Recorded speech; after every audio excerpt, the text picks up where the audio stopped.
نحمده ونصلي ونسلم على سيدنا ومولانا محمد صلى الله عليه وآله وسلم رسوله النبي الأمين المكين الحنين الكريم الرؤوف الرحيم وعلى آله طيبين الطاهرين المطهرين وصحب الكرام المتقين المخلصين المكرمين أما بعد فأعوذ بالله من الشيطان الرجيم بسم الله الرحمن الرحيم إنما المؤمنون الذين إذا ذكر الله وجلت قلوبهم صدق الله مولانا العظيم۔ تمام قابل فخر اساتذہ کرام، میرے پیارے اور عزیز اسٹوڈنٹس، السلام علیکم ورحمۃ اللہ وبرکاتہ۔ اللہ رب العزت کا شکر ہے جس کی توفیق سے ہمیں ایمان کی، قرآن کی اور اس مبارک ماہ رمضان المبارک کی نعمتیں، نورانی سعادتیں نصیب ہوئیں، اور یہ تمام نعمتیں الہیہ اللہ تعالیٰ کی نعمتیں حضور آقا صلاۃ والسلام صلی اللہ علیہ وآلہ وسلم کے توسل اور تصدق سے نصیب ہوئیں، ورنہ ہم کسی نعمت کا از خود حقدار نہیں تھیں۔ آپ سب کی حاضری اللہ رب العزت قبول اور مقبول فرمائیں۔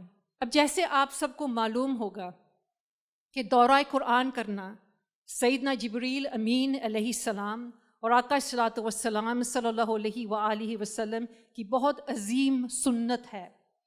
بخاری شریف کی حدیث مبارکہ ہے کہ آقا صلاۃ والسلام صلی اللہ علیہ وآلہ وسلم نے فرمایا کہ جبریل امین ہر سال قرآن کریم کے ایک دفعہ دورہ کیا کرتے تھے، لیکن اس سال میرے ساتھ 2 مرتبہ دورہ کیا ہے، تو میں دیکھتا ہوں کہ میرا آخری وقت قریب آ گیا ہے، لہٰذا اللہ سے ڈرنا اور صبر سے کام لینا، اور میں تمہارے لیے اچھا آگے جانے والا ہوں۔ پھر حدیث مبارک آگے کنٹینیو کرتی ہے۔ آپ سب کا اس دورہ قرآن میں آنا، حصہ لینا اس سنت کی عظیم پیروی ہے۔ اب آج میں اپنے لیکچر میں تھوڑا سا قرآن مجید کی امپورٹنس پہ بات کرنا چاہتی ہوں، تاکہ آپ سب کو اس دورہ قرآن کی امپورٹنس کا ریمائنڈر ہو جائے اور اس کا ایکچول مقصد بھی آپ حاصل کر سکیں۔ لیکن میں ایک بات آپ کو ضمناً کر دوں، حضور سیدی شیخ الاسلام کی تفسیر انشاءاللہ عنقریب ریلیز ہونے والی ہے، مگر آپ کی بہت سے کتب اور خطابات مختلف آیات مبارکہ کے تفسیر بیان فرما چکے ہیں، اور جو منہاج ٹی وی اور جو حضور سیدی شیخ الاسلام کی یوٹیوب چینل پہ موجود ہیں، بہت خوبصورت نکات انشاءاللہ تعالی آپ کو ان لیکچر سے ملیں گے، تاکہ جب آپ بھی انشاءاللہ قرآن اسکالرز بنیں گی، آپ کے پاس آلریڈی بہت سا قیمتی خزانہ میسر ہے۔ اب قرآن مجید کی امپورٹنس کیا ہے؟ میں حضور سیدی شیخ الاسلام کی سورۃ الانفال سورہ نمبر 8 آیت نمبر 2 کی تفسیر سے شروع کرنا چاہتی ہوں۔ اب اس آیت مبارکہ میں مومن کی تعریف بیان کی جاتی ہے۔ اللہ تعالیٰ کا ارشاد ہے کہ مومن کون ہے؟ اعوذ باللہ من الشیطان الرجیم، انما المؤمنون۔ اب یہاں کلمہ حصر سے مومنوں کی تعریف شروع کی جا رہی ہے کہ مومن فقط وہ لوگ ہیں۔ کلمہ حصر کا مفاد یہ ہوتا ہے کہ اس بات میں تاکید بھی قائم کی جاتی ہے اور حصر اور اختصاص بھی قائم کیا جاتا ہے کہ انما المؤمنون۔ اب یہ مطلب نہیں ہوگا کہ مومن وہ لوگ ہیں۔ قرآن مجید نے کئی مقامات پہ ارشاد فرمایا ہے، الذین آمنوا بھی کہہ کر، ان المؤمنین الذین بھی کہہ کر بات کو شروع کیا ہے۔ جب ایسے بات شروع ہوتی ہے پھر معنی وہ ہوگا کہ بے شک مومن وہ ہیں یا مومن ایسے لوگ ہیں۔ جیسے سورہ بقرہ میں شروع میں اللہ پاک نے فرمایا ہے ھدی للمتقین، یہ قرآن متقین کے لیے ہدایت ہے۔ پھر متقین کون ہیں؟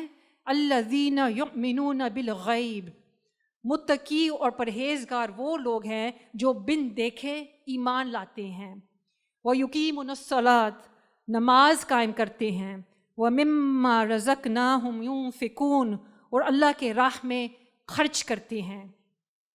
یہاں پہ مومنوں کی تعریف کی جا رہی ہے اور ایک جنرل تعریف کی جا رہی ہے۔ اسی طرح سورہ آل عمران میں ارشاد باری تعالیٰ ہے، سورہ نمبر 3 آیت نمبر 133، اُعِدَّتْ لِلْمُتَّقِین، کہ یہ جنت جس کی وسعت سب آسمان اور زمین آ جاتی ہیں، وہ متقین یعنی پرہیزگار کے لیے ہے۔ پھر وہ متقین کون ہیں؟ الذین ينفقون فی السراء والضراء والکاظمین الغیظ والعافین عن الناس، یہ وہ لوگ ہیں جو فراخی اور تنگی دونوں حالتوں میں خرچ کرتے ہیں اور غصہ ضبط کرنے والے ہیں اور لوگوں سے ان کی غلطیوں پر درگزر کرنے والے ہیں۔ آپ نے یہ دیکھا ہے کہ یہ وہ اسلوب ہے جو عام طریقہ ہے کسی کی تعریف کرنے کا، یا کسی کے اوصاف بیان کرنے کا، یا کسی کے بیان کو مزید ایکسپلین یا ایلیبوریٹ کرنے کا۔ مگر کبھی کبھی ایسا ہوتا ہے کہ اللہ تعالیٰ کسی شے کی تعریف کرتا ہے تو حصر کے ساتھ کرتا ہے۔ جب تعریف کلمہ حصر سے ہوتی ہے، انما المؤمنون، تو انما کلمہ حصر ہے۔ اس سے یہ معنی پایا جاتا ہے کہ جو تعریف آگے ہو رہی ہے، جن میں خوبیاں یہ پائی جائیں گی، وہی لوگ مومن ہیں۔ میری بیٹیاں، یہ بات توجہ طلب ہے۔ اللہ رب العزت نے اپنے بیان میں ایک تاکید پیدا کر دیا ہے، حصر پیدا کر دیا ہے، اور اس طبقے کو اوروں سے امتیاز کر دیا ہے، ڈفرینشیٹ کر دیا ہے، یہ کہہ کر کہ اگر آپ کو مغالطہ ہو تو اس کو دور کر لو۔ مطلب یہ ہے کہ اللہ تعالیٰ کے نزدیک آپ جو مرضی تعریف کریں، جو مرضی آپ ڈیفینیشن دیں، اللہ فرما رہا ہے کہ لوگوں، میرے نزدیک مومن فقط وہ لوگ ہیں جن میں یہ خوبیاں پائی جاتی ہیں، صرف وہ لوگ ہیں۔ جب صرف و فقط لگ جائے، مفہوم میں ایک حد بندی ہو جاتی ہے، اور پھر جو آگے خوبیاں بیان ہونے والی ہیں ان کی امپورٹنس، ان کی اہمیت، ان کا درجہ بھی بہت اونچا ہوتا ہے۔ اللہ رب العزت نے اس حصر سے ارشاد فرمایا، انما المؤمنون، کہ بے شک مومن وہ لوگ ہیں، الذین اذا ذکر اللہ، جب ان کے سامنے اللہ سبحانہ و تعالیٰ کا ذکر کیا جاتا ہے تو وجلت قلوبہم، ان کا دل کانپ جاتے ہیں۔ جب اللہ سبحانہ و تعالیٰ کا ذکر ہو، ان کے دل کانپ جائیں۔ اب اللہ سبحانہ و تعالیٰ کا ذکر کیا ہے؟ کہاں سے ہم اللہ سبحانہ و تعالیٰ کا ذکر کرتے ہیں؟ قرآن مجید سے ہم کرتے ہیں۔ یعنی اگر آپ قرآن مجید پڑھیں اور ایسے پڑھیں کہ آپ کے دل کانپ جائیں، ایک کپ کپی طاری ہو جائے، تو مومن ہونے کی پہلی شرط یہ ہے، فرمایا وجلت قلوبہم۔ اب یہ جو لفظ وجلہ ہے یا وجلت، امام سیوطی بیان فرماتی ہیں کہ ام المؤمنین سیدہ عائشہ صدیقہ رضی اللہ عنہا فرماتی ہیں کہ جب کھجور کا درخت خشک ہو جائے اور اس کے پتے ڈرائی ہو جاتے ہیں، اگر آپ اس کھجور کے درخت کو جو ڈرائی ہوئے پتے کو آگ لگائیں، جب وہ جلتا ہے تو ایک خاص قسم کی جلنے کی آواز بھی دیتا ہے اور ایک بو بھی دیتا ہے۔ یہ ہے وجلت کا معنی۔ یا حضور سیدی شیخ الاسلام اپنے خطاب میں ایک اور سمپل مثال فرماتے ہیں۔ وہ یہ فرماتے ہیں، جیسے گوشت کی بوٹی کو آپ سیخ پہ چڑھا دیں، جیسے جب آپ باربیکیو کرتی ہیں، جب آگ لگتی ہے ایک خاص بھوننے کی آواز بھی آتی ہے اور ایک خاص بو بھی آتی ہے۔ گویا یہ تصور ہے وجلت قلوبہم، کہ جلنے سے وہ آواز بھی آئی یعنی آپ کا دل میں ایک طرف پیدا ہو، ایک آواز نکلے. فرمایا اگر یہ کیفیت دل میں ہو اس کو وجل کہتے ہیں.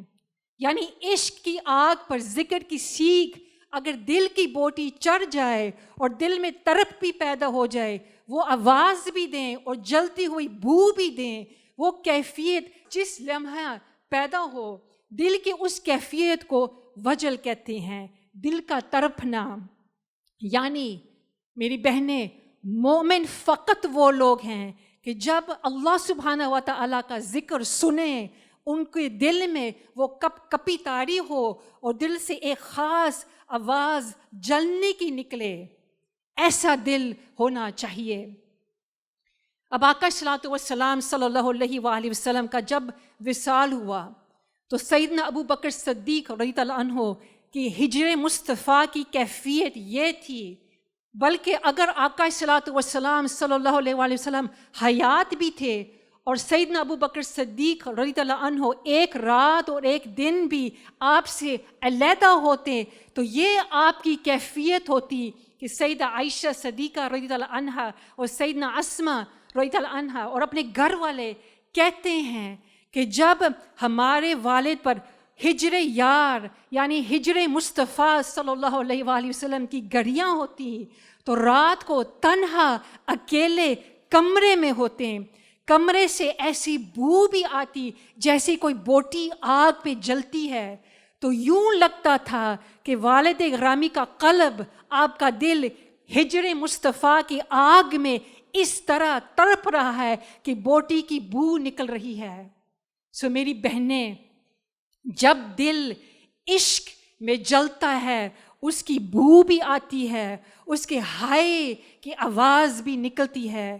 وہ زبان کی آواز نہیں ہے، وہ دل کی آواز ہوتی ہے اور اس آواز کے ساتھ پھر پورا دل لرز جاتا ہے.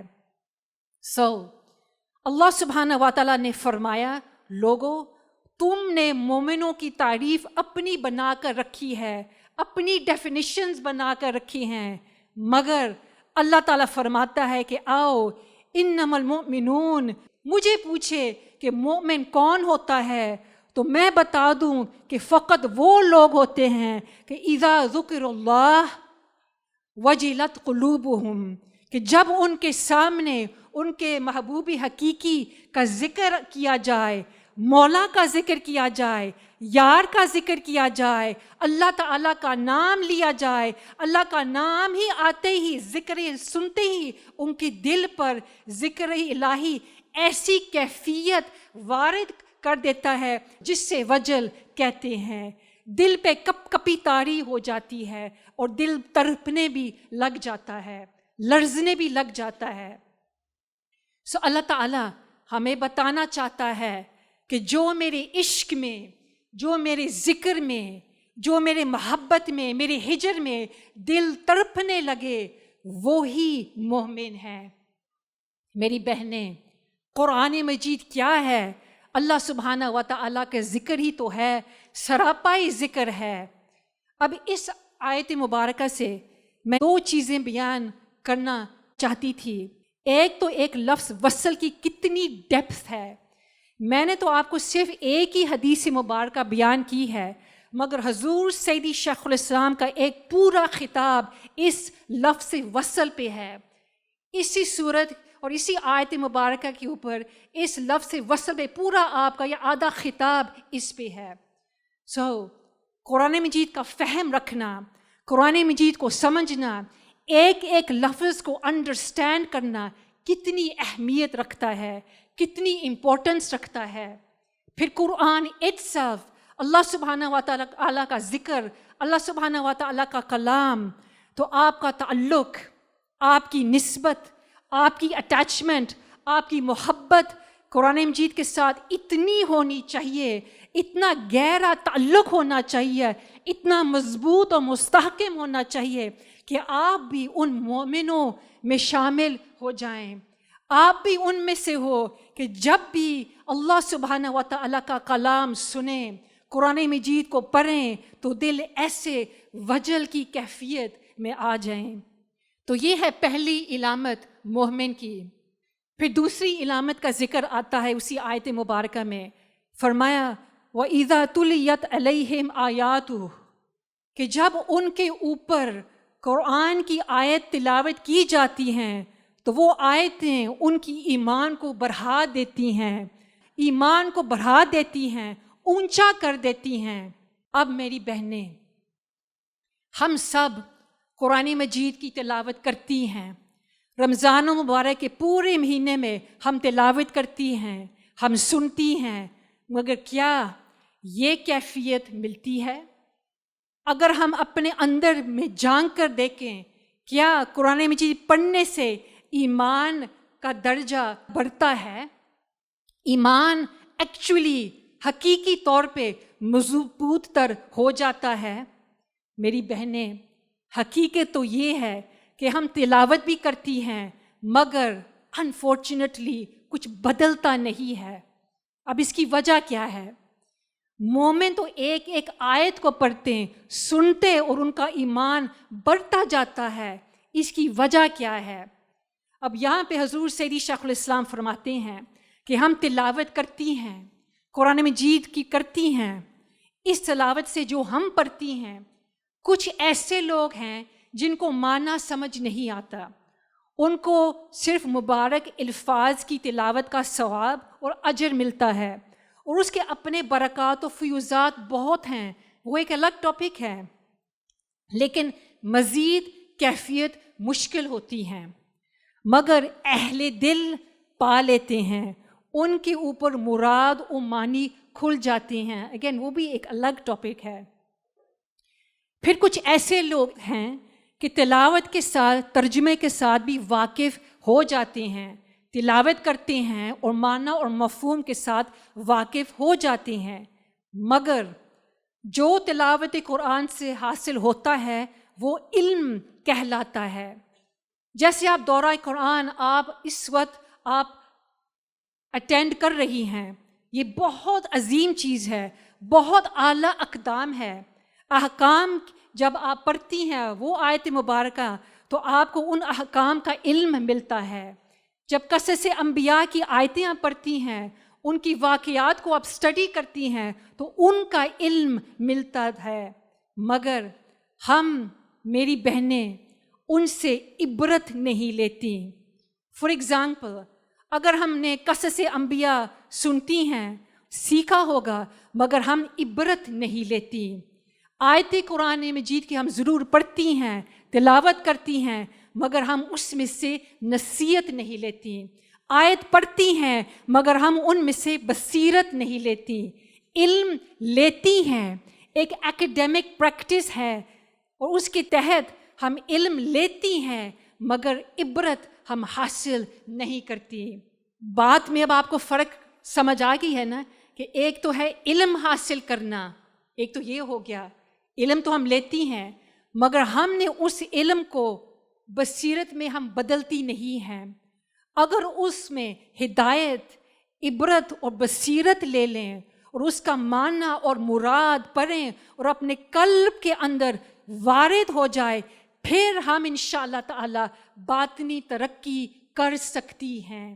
اس کا معنی قلب پر وارد ہو جائے، جو قرآن مجید کا مفہوم ہے، معنی ہے، اس کو اپنے دل پہ، قلب پہ، روح پر وارد کرنا، کہ جو میں پڑھتی ہوں، جو میں سنتی ہوں، جو میں اسٹڈی کرتی ہوں اس دورہ قرآن میں، قلب پہ وارد ہوتا جائے، دل پہ ایکچولی اترتا جائے، تو بہت سے منزلیں پہ انشاءاللہ تعالی اللہ کے اذن سے ہو سکتی ہیں. تبھی تو ہم بدل سکتی ہیں، تبھی تو ہم مومنوں کی طرف بڑھ سکتی ہیں، تبھی ہمارے اخلاق درست ہوں گے، تبھی ہمارے دلوں کے اندر نفرتیں، بغض، حسد، غصہ، کینہ نکلے گا. سو ایک ہے کہ پڑھیں تو سمجھا جائے، اور ایک یہ ہے جو پڑھیں اور دل پر وارد ہوتا جائے. تو حضور سیدی شیخ الاسلام فرماتے ہیں کہ دونوں میں فرق اتنا ہے. کسی نے کسی سے پوچھا کہ آپ کو آگ لکھنا آتا ہے؟ اس نے کہا جی ہاں، مجھے آگ لکھنا آتا ہے.